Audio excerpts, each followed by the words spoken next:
Welcome to the Rim Break Rodeo. We hope this video helps. In this video, I will explain how to file for KRA returns. First, log into the KRA tax portal with your KRA PIN and password. Once inside, locate the Returns menu and click on File Return. You'll then need to select your specific tax obligation, like income tax or VAT, and proceed to download the relevant return form.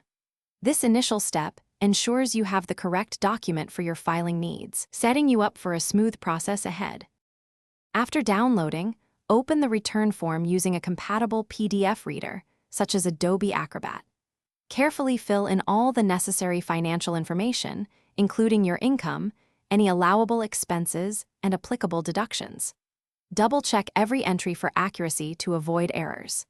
This meticulous data entry is crucial for compliance and ensures your tax calculations are correct, reflecting your true financial position for the period.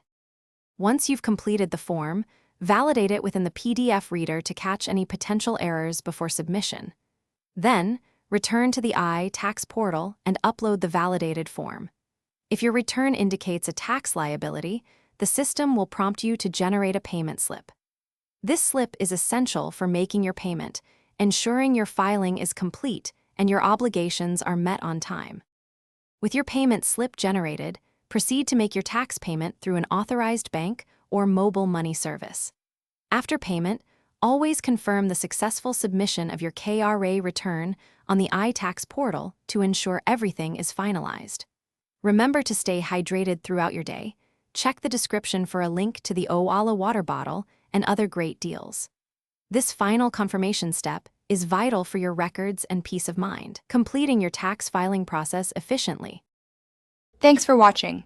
Consider subscribing if we helped you.